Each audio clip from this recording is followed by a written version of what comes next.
Well, hey, it's Rhonda Simmons, and welcome to another edition of Empowered Heart to Heart. I am so glad that you are here because without you, there wouldn't be an Empowered Heart to Heart. And so I'm so glad you're here. If you are watching us on our YouTube channel, make sure that you like, comment, and share this video and subscribe too so that you'll know every time a new video is posted. Make sure you also connect with us on Facebook, Instagram, LinkedIn, and Twitter. And our handle is at TSEFIORG.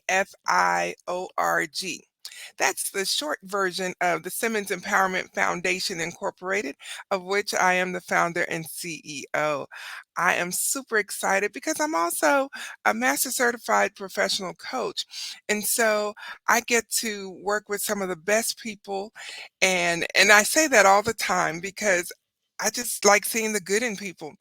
And today is no exception. As I like to say, I have met some of the best people this side of heaven on this podcast. And so I am super duper excited that we get to interview someone else today.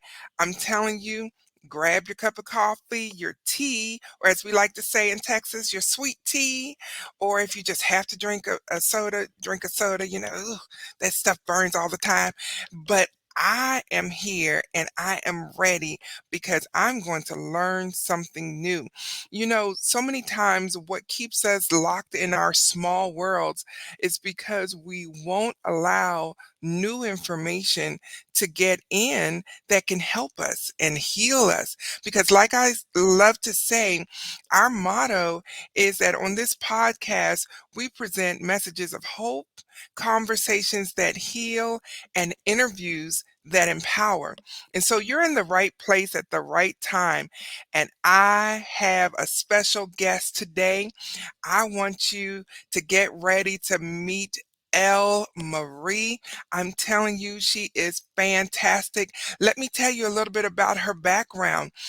She went from a mental health coach, excuse me, a mental health counselor to being a life coach. And so I am excited to find out why'd you do that?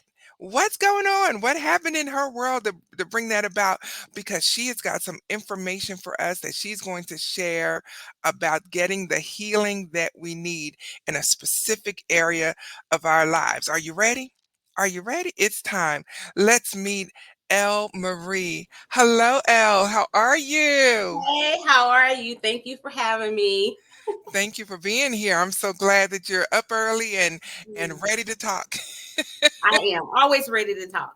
Yes. So I read your bio and it says that you went from being a mental health counselor, which, by the way, thank you. That is, for those that may not know, that's one of the professions called the helping professions. Mhm. And so thank you for all that you do to help people. But you chose to make a shift and become a life coach. Can you tell us what led you to that moment and what brought about that transformation? I'll be honest in just a few words or less because I in the mental health therapy profession that I feel like unless you're into this place that you're ready to heal, it's a victim place. And I came home, a lot of times I was very drained. I was exhausted to the point that my mental health often suffered. You will see a lot of clinicians that their mental health suffers because you take on everything from all your clients. You put it on. Even if you have great self care, it's a lot to take on. So you bring it home, you bring it to your family, you think about it at night. So I've always known that I wanted to get to a place where people were ready to change their lives. Quite often, a lot of times when they're on that side, they were mandated to go, or somebody told them you got to get some therapy. And I mean, I'm not saying a lot of people saying, I need help. I've gone to therapy. I had to go because of my master's or whatever. So I get it. But usually, with my story, I like to be on the side that, I'm tired of being on the nail. I'm ready to do the work because it takes a lot of work. I can't, you can't just get the tools and expect it to work. A lot of times we're changing um, lifelong patterns and habits, and you have to be committed and intentional. So that is the reason why I'm now a life coach.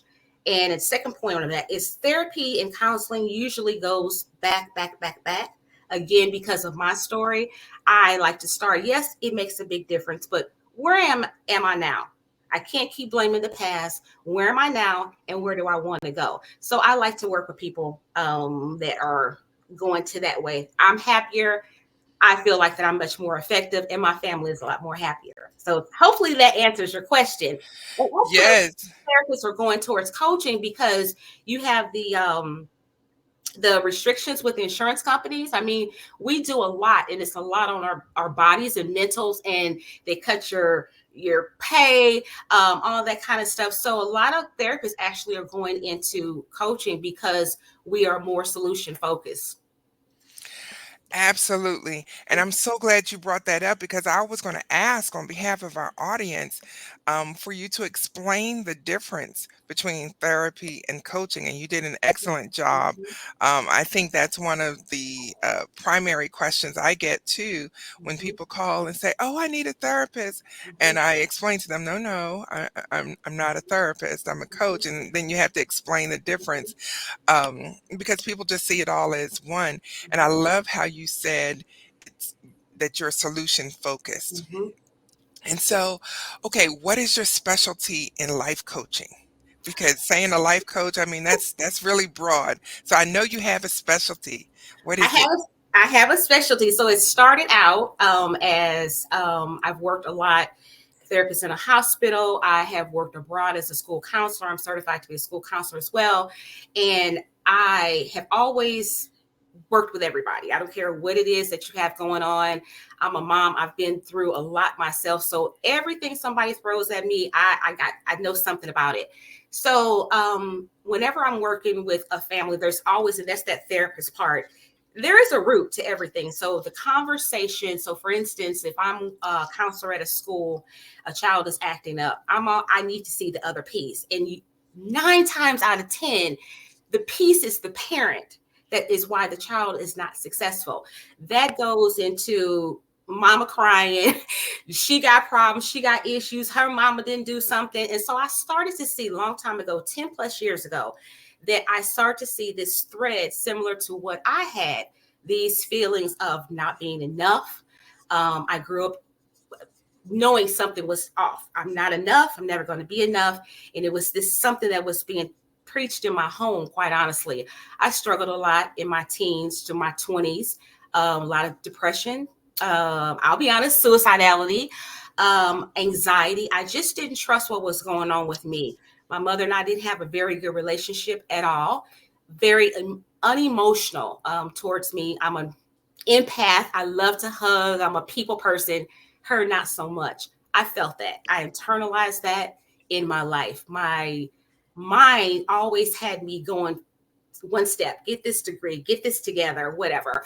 Finally, about the time I turned 30, I was like, my mental health struggled severely. I wanted to go to my mom and say, I'm struggling. I was married. I had 3 children. I My 20s were just like a lot of depression, and I could not go to my mother. And so I did this Hail Mary and said, you know what? I need to fight for myself. I want a divorce. Unfortunately, unfortunately, over the next 18 months, he lost it. Didn't want the divorce. I was homeless. It's a big story, but basically homeless, lost my car, lost my job. He took my children out of the state, actually to Texas. And my little babies were not with me, 2, 3, and 9, for about a year. You guys, I was maybe 100 pounds. Mentally, I was in a bad spot. Fast forward, and again, no help, but something always tells me, don't give up, don't give up, don't give up. No help. What I heard was, this is your fault. Same thing that I've always been hearing. And I'm like, I just want to be happy. This is not what I wanted. But all these negative thoughts, things that I had heard since growing up, you're not enough. You don't deserve this. You'll never get this. I had to file bankruptcy. And I'll be honest with you guys, in my 30s, this same ex-husband got on drugs. He had a drug overdose and he passed away. I was able to get my children back, rebuild our lives. We built a home. I went back and got my bachelor's. My middle child struggled a lot with grief. So I was enmeshed in this grief with this child from his father and this trauma that he had experienced. By this time, I had finished my bachelor's, was learning that I'm a lifelong learner. And I was subbing, and they had a death at the school. And I knew when I went to go sub that the lights went on and I had to go into counseling. And so by this time, I started to understand. So when I got my master's, everybody always says she's so on point because people want to see what they want to see. Go to residency and I'm not on point. I keep hearing this same imposter syndrome. You're not good enough. You can't do this. You don't deserve this. To the point that I almost didn't pass the class. My instructor said, you got to get some therapy. So I had a coming to Jesus moment. I'm like, you know what? Your mom just keeps coming in your head and you're 40 something. Well, anyway, I came back out of a little therapy, moved on. And somewhere around that time, I heard term, the mother wound. And I'm like, the mother wound? The mother wound is when you grow up with a parent, a mother specifically, that is not very emotionally supportive in the home. And it causes you to feel like you're an imposter, that you're not enough, you're a people pleaser, you don't have boundaries. And I saw how all this was reverberating in my life with my employers, with my spouse, my significant others, and my friends. And I'm like, oh my God, I can name a thing now. I have the mother wound. It's not you, girl. It is not me. I started to do the research, do the work, started to get it together. And long story short with that, I was able to not internalize things with my mom and all this stuff. And we actually have a great relationship today. So I'm kind of fast forwarding through that because I see Miss Coach there. Okay. So around that time, so we'll fast forward. Again, my husband and I, we moved out of the country. So basically I'm back in Florida now after living in the Middle East for several years. About 2 years ago, we moved back. Well, I did. And I said, let me go to the school up here because I didn't know what I wanted to do. And I started, I'm like, I can't do this. I can't do what I need to do. And I had been dabbling with coaching for years, did a little bit, would get a couple clients, pull back, something else will come up. And finally I said, I'm just done. Let me do me. And I started parent, there's a need for parents and boundaries and structure. That's just not what my heart was. So around October, my husband, he kept saying, when are you going to write your book? Everybody kept saying, when are you going to write your book? And sorry, let me quick caveat. I met with a guy, and I'm almost done. I met with a guy, I had a coaching session with this guy. I met with him for a year. He's in his 30s. You guys, he had the mother wound. He was so resistant to that. And even when I tell people, when I hear it, they're like, I ain't got no mother wound. But when they realize that's where it's coming from, you see it come down. Anyway, he kept saying, where's a book? You need to write a book. October, I wrote my book, got great response. And finally I said, you know what? This is where my heart is. And so I changed from family. So I work with women over 40 and 50 that have the mother wound, that are trying to go to these wounded little girls to warrior women, because I know it's possible. That's my story. And here I am with Coach Rhonda. Girl, I am fighting back the tears because I can so relate to so much of your story. And we'll talk after this podcast. But oh my goodness, what an So what I want to amazing. what I want to kind of, and I didn't mean to cut you off. This is what I get, and a lot of time in my the when I wrote the book, I had did a lot of work. Like I said, me and my mother, we vacation. I couldn't even be in the room with this lady. To the point where through my life, I used to think, if my mother doesn't love me, God doesn't love me. But I've had the conversation with my mother. She didn't have it to give. A lot of times our moms don't have it to give us. And her mom didn't give it to her. She didn't know how to give me what I need. But through all of this, I'm starting to be like, I'm amazing because she didn't give it to me. So when I hear stories, when I'm meeting with women, with my daughter, even though I've changed, we still bump heads. So when I hear this, the lump in the throat, the tears, this is where my mantra says, it's not you, sis. You've been good enough all along. I've been good enough. Y'all been good enough. It's the wound that was given to you, not the wound that we woke up and said, I want to be wounded. I want to feel like I'm not enough all my life. No. And when we get to the point to make that shift and say, you know what? I'm not subscribing to that.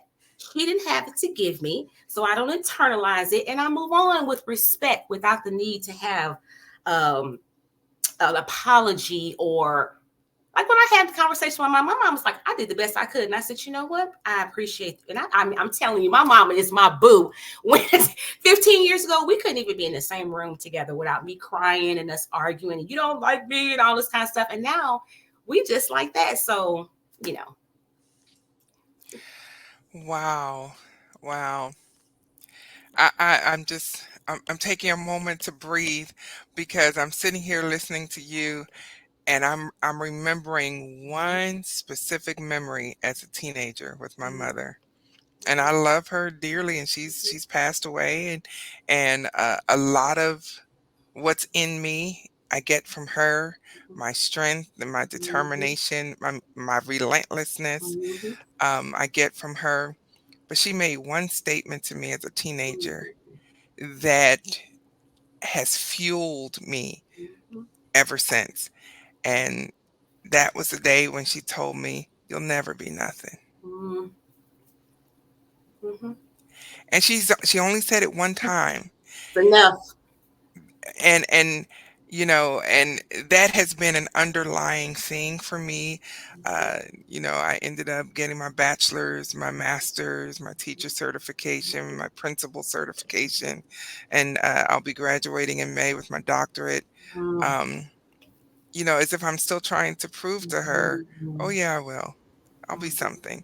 And so I totally understand this concept.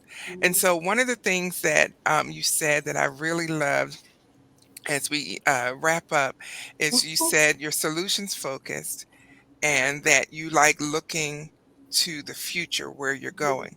So my question to you is, if you were to write a letter to yourself, to your future self today, if you were to write that letter today to your future self, what would you be telling your future self? So when it comes right on, don't believe the dumb beep. Don't believe it. I don't care where it comes from. Don't believe it. Don't believe that you're not enough. Don't believe that you'll never be enough. Don't believe that you shouldn't be a dreamer. Don't believe it. I understand as children, or that we need people to validate, especially people that are close to us. But somewhere inside of us, we have to keep fighting that. You know what? It's not. I can't accept that. I can't accept that. So that's would be the advice. Don't accept anything. When I'm working with clients, I'm usually spot on. They're like, "How do you figure that out?" Because I'm very intuitive. Probably because no one was ever in tune with me, but I'm very in tune with people. And it's like, and I'll say I could be wrong, and that's fine. Take what you need, discard what you don't. So we have to be mindful. If it sets in our spirit, you know what? Let's just look into it. But if it didn't serve you, then let it go. So yes, I agree. It's hard to do that. It's hard to do it. And sometimes it takes a lifelong of doing it, especially when it comes to the person that we think that we should feel the safest or trust the most. So I get it. But if I had any advice, don't believe it. Don't believe it. You can be and do anything you want to do in this world. You can. Absolutely. Absolutely. Well, Elle, thank you so much for being on our show. I've enjoyed it. Thank you. Yes, you have been a phenomenal guest, and the information that you're putting out is so needed, because we need to do the work. I hate to think that I'm allowing the past to Mm, dictate my future and to set the limits for my future. That's yes. not how this story is going to end. And so, But you know, when I and was writing the book, and if we all think about that, just think about what you just said and what I've been told and what we've accomplished and other people have accomplished. Just imagine. And I got mad when I was writing the book, like, really?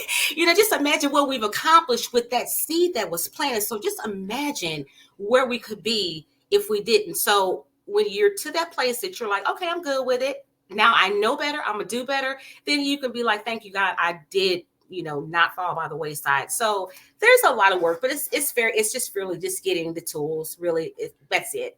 You'll be okay. We'll all be okay. We're gonna heal yes, the we will. wound from the scar. That's all. Yes, we will. So, Elle, thank you again for Thank being you. on. If you'll just hang out for a moment, I'm Yes. going to wrap up this episode and I'll get right back with you, okay? Thank you. Bye bye. Right now. Oh my goodness, ladies and gentlemen, man, oh man, oh man, you have got to get Elle's book called Mother Wounded to Warrior, a transformational guide to healing mother wounds. And it's on the screen. I'll also put it in the description under the video and under the podcast. Get her book.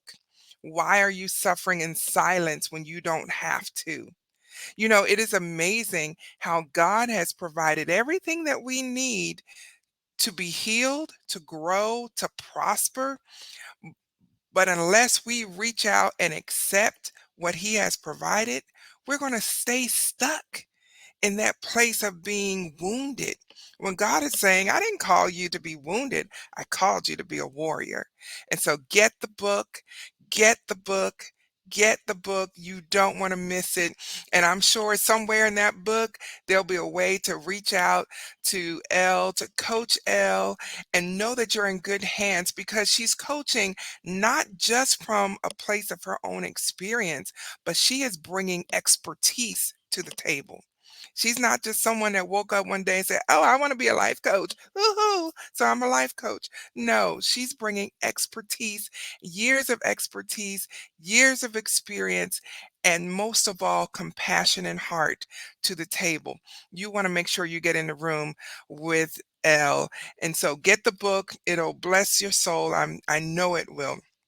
And so, thank you so much for joining us on this episode. And as always, be blessed, be encouraged, but most of all, be empowered. And we'll see you next time.